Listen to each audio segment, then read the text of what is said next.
Добрый день, уважаемые коллеги, добрый день, уважаемые жители Сибая.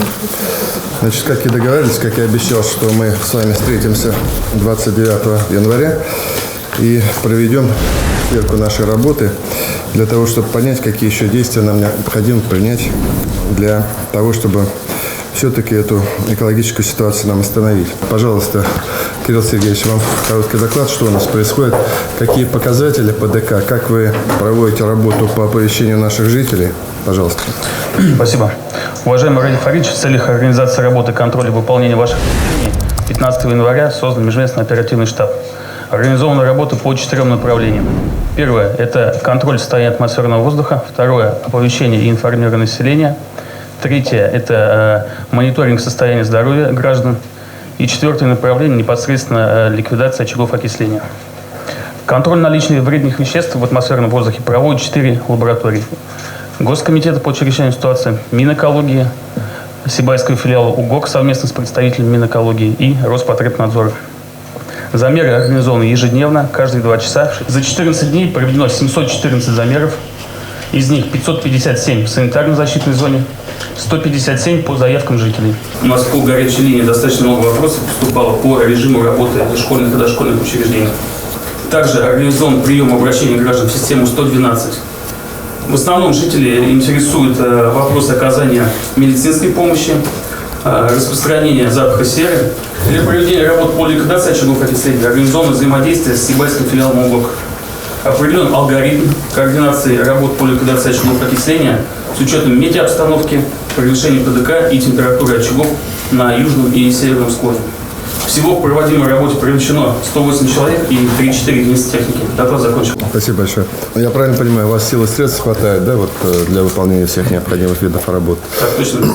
Хорошо, спасибо большое. Значит, мы продолжаем с вами тогда работу вот по итогам совещания. Мы продолжаем с вами работу по контролю за ПДК. Мы также будем наших жителей информировать регулярно, как мы договорились в этой части.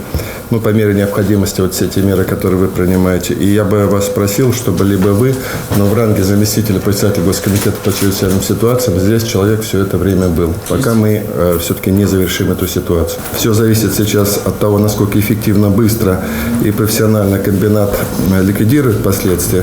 Поэтому я предлагаю дать слово Беккинову Явдату Усмановичу о принятых мерах по ликвидации очагов окисления руды. Пожалуйста, Явдат Усманович. Уважаемый Харич, уважаемые участники совещания. Ежесуточно на Сибайском подземном руднике проводится оперативный штаб, на котором рассматривается выполнение за предыдущие сутки объем работ, план работ на следующие сутки, текущие проблемы и способы их решения, а также проводится анализ эффективности применяемых методов и способов локализации и ликвидации очагов. Мы продолжаем строительство водоупорных перемычек, и с 1 февраля 2019 года начнется подтопление горных выработок. Подтопление будет вестись согласно проекта или рабочей документации проекта под контролем работников Сибайского подземного рудника. Я хотел бы предоставить слово техническому директору Тюменского горно-обогатительного комбината, который бы показал, значит, что мы сделали и сам процесс подтопления, как он будет в дальнейшем производиться. Пожалуйста. Ильяс Харисович, да? Да, Ильяс Харисович. Пожалуйста.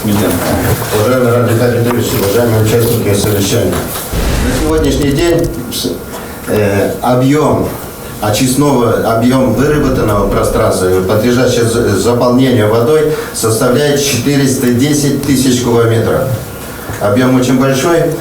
Значит, сегодняшний день водоприток, будем, говорить, заполнять будем за счет естественного водопритока, в первую очередь, то, что мы получаем сегодня в шахте.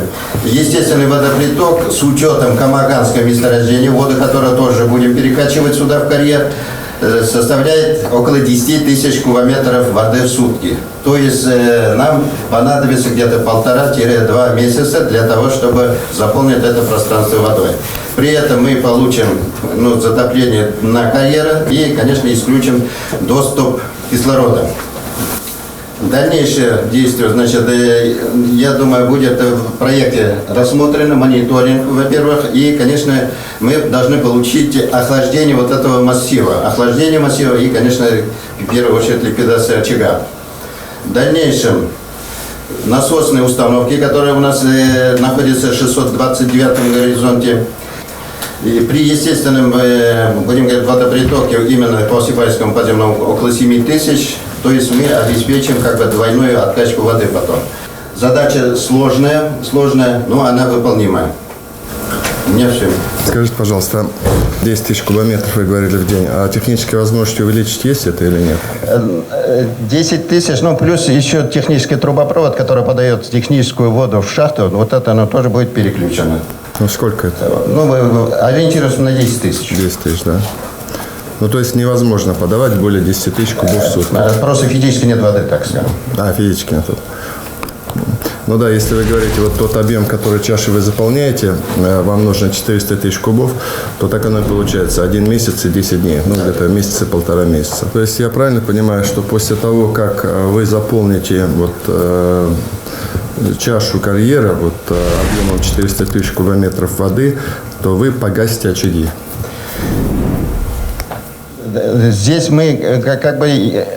Да, 469 горизонт, это, ну, как бы, чтобы ориентироваться, это сегодня штольня пройдена, выход в карьер. То есть, очаги, которые мы ходили, смотрели, это горизонт 469 горизонта. Думаю, что все мы погасим. Да. Хорошо, у нас еще, я так понимаю, коллеги, которые с научной точки зрения обосновали. Да, мы их сейчас тогда давайте послушаем, потому что как-то я не получил внятного ответа. Давайте представим слово Калмыкову Вячеславу Николаевичу, директор экспертной организации, кандидат технических наук. Пожалуйста, Вячеслав Николаевич. Уважаемый Радий Борисович, уважаемые коллеги, мы знакомы с этой ситуацией в карьере. Ограничиться только созданием рубашки сверху, который бы ограничил приток кислорода из карьерного пространства, недостаточно. И трудноуправляемый процесс. И поэтому, хотим мы или не хотим, но придется идти именно на крайние меры. Это затопление. Но это не панацея. Самое тяжелое и неприятное состоит в том, что наличие воды после их откачки благотворно активизирует процесс окисления. И поэтому торопиться, я считаю, вот с откачкой не нужно. Надо, конечно, мониторить этот процесс. Почему? Потому что наверняка возможны воздушные карманы. Поэтому нужно дождаться, конечно, охлаждения массива. Самое главное, конечно, принимать меры на предотвращение окислительных процессов после откачки. Без этого возможно возникновение ситуации снова. Поэтому считаю, что вот данные меры, а именно создание рубашки сверху и подтопление карьер, конечно, сейчас решит ситуацию, сложившуюся ситуацию, наиболее радикально. Главное, быстро. У меня все. Вячеслав Николаевич, спасибо большое. У нас Алексей Павлович еще, да, вот, в качестве эксперта. Главный инженер Уралмехобра. Это вы готовили, получается, проект, да, ликвидации? Готовите, да. Вот скажите, пожалуйста, 400 кубометров – это большая, долгая история. Мы вот прикидывали, вот вместе сейчас, получается, это 1 месяц и 10 дней. А вот скажите, вот уже с момента начала подтопления мы можем получить ощутимый эффект в плане того, чтобы элементарно и возгорание, и очаг уменьшался, и, соответственно, выхлопы уменьшались, или нет? Или мы должны вот полностью залить вот 400 тысяч кубов, и только после этого мы почувствуем какой-то эффект? Коллеги по научной части тоже доложили, коллеги Пчелинского доложили, что при поступлении воды будет уменьшаться естественный поток воздуха, что должно остановить в какой-то мере возникновение этих эндогенных возгораний. То есть, и, безусловно, у нас в задании также в договоре предусмотрено сопровождение этих работ, мы будем осуществлять этаповские надзорные операции. Хорошо. Присаживайтесь, пожалуйста. Спасибо большое. Это у нас уже второй или третий, соответственно, вариант решения проблемы, который за прошедший период возник.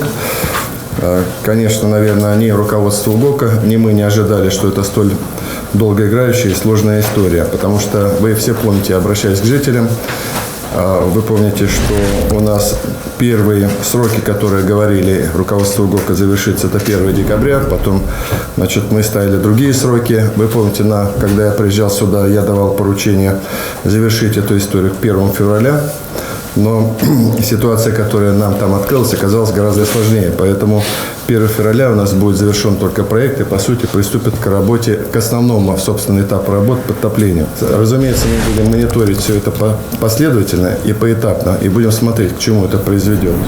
Вот. Но, как я полагаю, сейчас люди, и облеченные научными знаниями, и руководство ГОКа нам подтверждают, что к 10 марта мы очаг ликвидируем. Правильно я понимаю, Эдуард Александрович? Да, должны. Хотя, значит, проектом предусмотрено окончание работы 23 марта. А почему 23-го марта? Ну, на проект, на институт. Тоже, да? Да, вот Алексей Павлович, вот вы просто скажите, потому что вы проект делаете, а я считаю, вот люди здесь слушают, для жителей Сибая сейчас каждый день, вот жить в такой ситуации, это уже проблема. Давайте я попытаюсь поставить точки просто, чтобы все понимали, что на самом деле получается то, что должен инженер, документация будет выдана 8 марта. 8 февраля, извиняюсь. По сути дела, мы приняли решение, сегодня мы его подтвердили, в протоколе мы это сделаем, подтопление мы начнем с 1. Но с 1 числа мы не будем подавать 10 тысяч кубов по одной простой причине, что перемычки, они будут сырые, и они не смогут держать воду. Мы начнем подавать медленно, не в том объеме, и будем отслеживать ситуацию по перемычкам. По факту, как только мы начнем подавать воду в объеме 10 тысяч кубов с 8 февраля, буквально через 10-12 дней мы должны все увидеть эффект. Почему? Потому что нижний слой карьера, нижний уровень, он будет подтоплен. Естественно, все равно задымление будет меньше. Эффект все равно будет очевиден, то, о чем мы спрашивали. Так будет что-то. Эффект будет точно, от этого просто не уйти. И он должен постепенно затухать. И по нашей оценке, с 8 февраля плюс вот эти 40 дней, должно все закончиться. И вот этот временной фактор, у нас есть порядка 40 дней. К этому времени будет понимание первое, что по времени, сколько времени все это будет подтоплено, мы торопиться никуда не будем. Если понадобится, вообще откачивать воду не будем, потому что аналогичная ситуация, она просто недопустима. Природа создала условия, мы не должны второй раз повторить. Второй раз наступать на это нельзя. Но создание проекта и переход на работу на подземном руднике с закладки, он позволит нам, во-первых, безопасно работать, и не допустить доступ кислорода. И если понадобится не откачивать воду, а даже возможен вариант списания неких запасов, но чтобы обеспечить безопасность, чтобы не было, мы на это тоже пойдем. И такое решение у нас принято. Я закончил. Спасибо. Давайте вот так вот, чтобы у нас у всех были понятные сроки. Итак, да, мы начнем 1 февраля, и я прошу мне доложить, когда начнется подтопление шахты, каким это идет. Значит, в рамках проекта основная масса воды пойдет, это 8 февраля, плюс 40 дней прибавляем, это какие числа получается марта у нас? 18. Угу.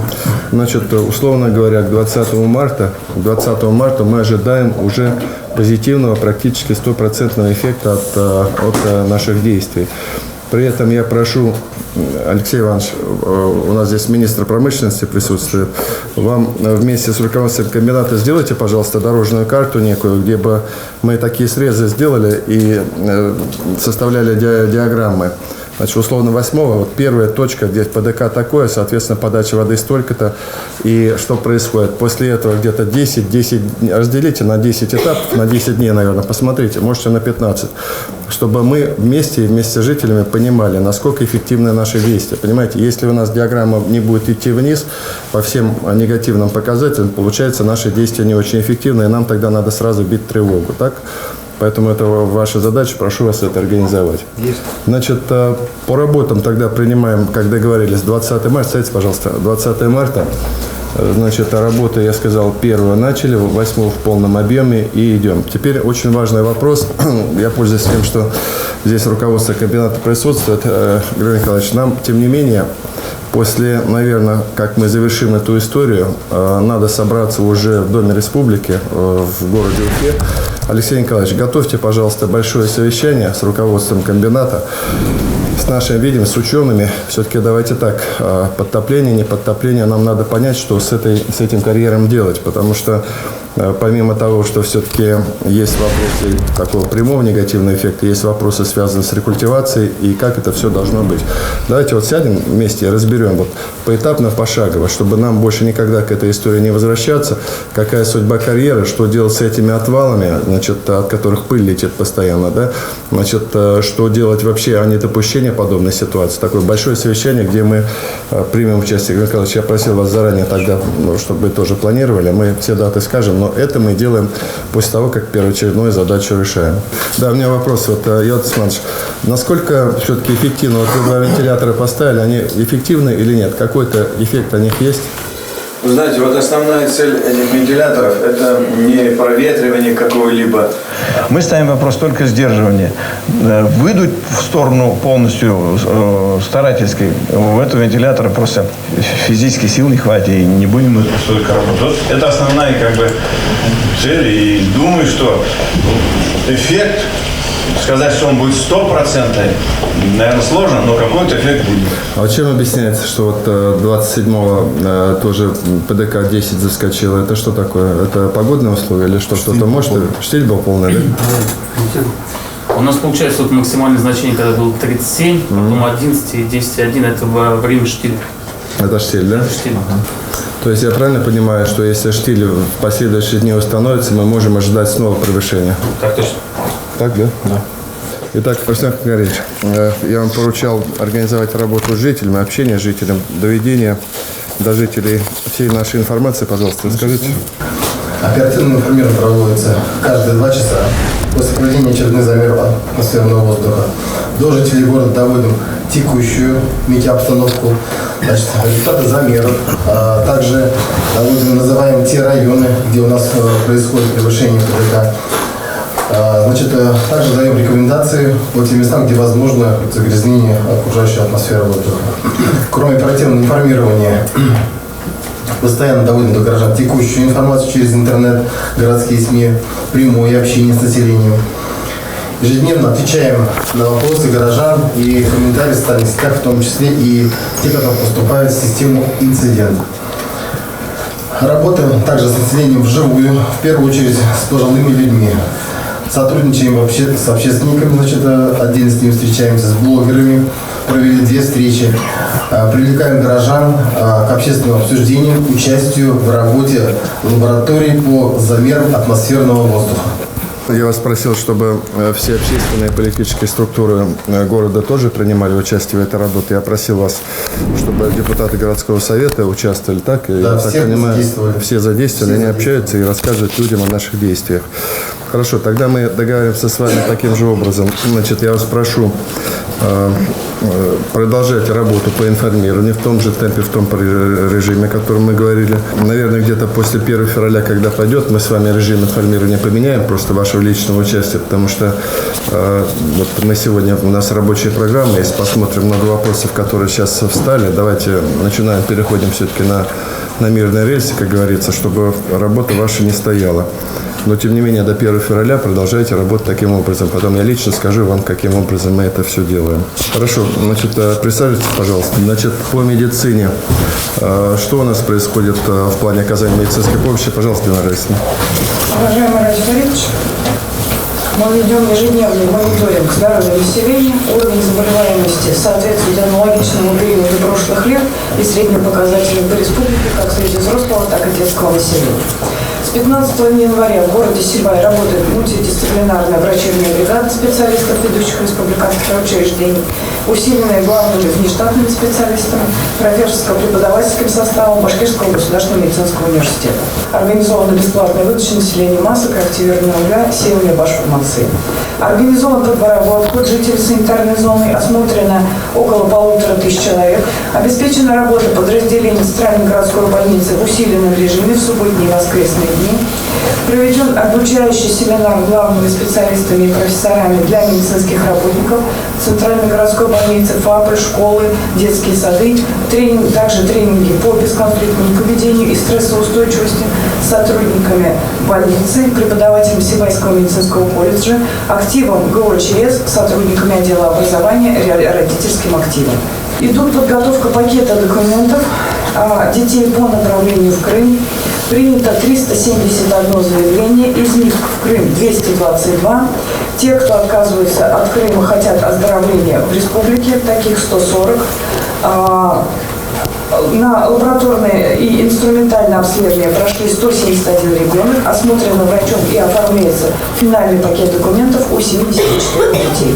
До 10 февраля мы планируем завершить оформление бумаг по первому заезду. Спасибо большое. Давайте по порядку. Значит, у нас необходимое количество врачей здесь на данный момент есть, да?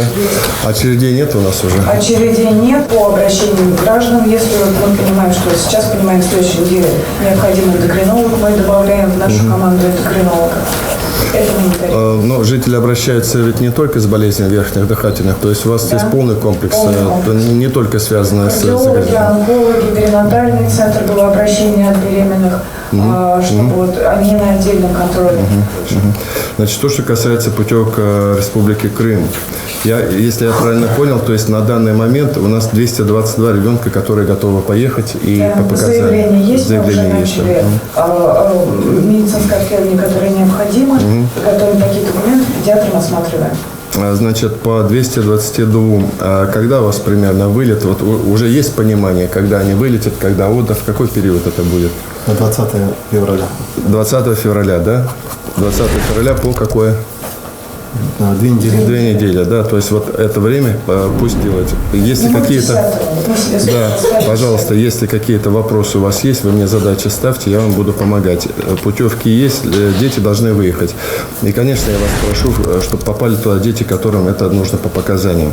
Независимо от того, там, чьи это дети и так далее. Положено ребенку, вот если он приболел или какие-то у него показания, он должен ехать. А что делаем тогда? Вот, я так понимаю, есть у нас 170 детей, которые хотят... 140 детей, которые хотят лечиться в наших санаториях, да? В наших, не в Крыму. Нет, по ним какое-то понимание есть у нас? Сейчас формируем, в зависимости от количества, будем далеко ехать тоже, то есть в радиусе, чтобы удобно было доехать. Но я говорю, сейчас вот когда будет сформировано и будет количество, от этого будет. Готовность наших учреждений есть, и Талкас, и Сакмар, то есть те, кто в радиусе 200 километров, чтобы не было далеко. А чем родители обосновывают? Им как-то просто не хочется? Не хотят далеко, да? Переживают все-таки Крым, это перелет, переезд. Они хотели бы, чтобы дети были ближе. Я правильно понимаю, что у нас Иван Равгадович тоже приехал сюда с бригадой, да? Иван Равгадович, пару слов скажете, да? Мы уже по вашему поручению организовали в нашем центре штаб, чтобы посланные пациенты уже определенный человек, мой зам, которые будут поступать вне всякой очереди, несмотря даже на то, что у нас в принципе существует очередь, мы ее сделаем, учитывая ситуацию в городе Сибай. Спасибо, Иван Равгадович. Очень приятно, что вы здесь тоже.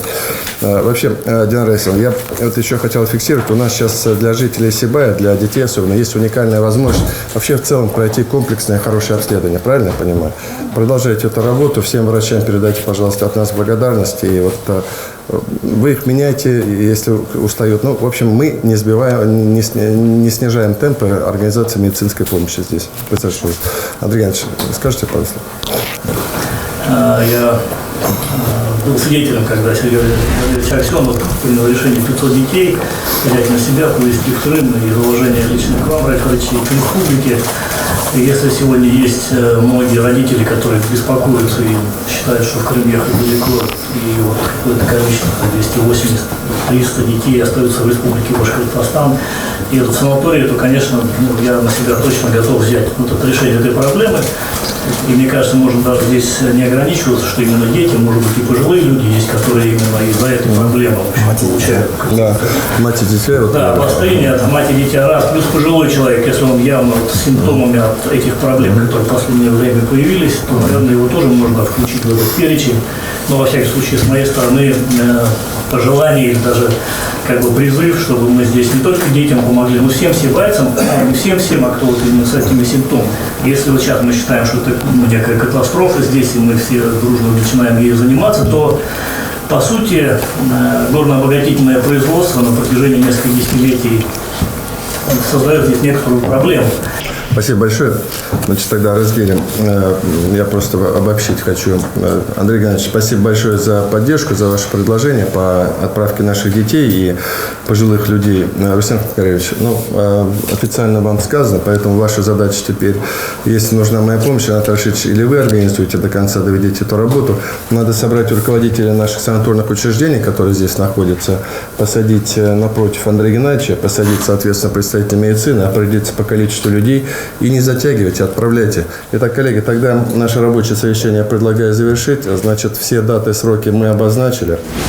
Сроки, которые называют сейчас, они объективны? Эти сроки уже неоднократно менялись, но что мне сегодня вызывает определенное доверие, все-таки, наконец, эти действия УГОКа все-таки предприняты с участием науки и довольно серьезных научных институтов. Поэтому я полагаю, что действительно нам удастся в середине марта все-таки эту историю уже остановить. Я очень надеюсь, что уже первые действия по подтоплению шахты, они будут результативными, и уже положительный эффект на жителей произойдет где-то в середине февраля. Спасибо. Ну что, едем по Сибаю дальше? Едем.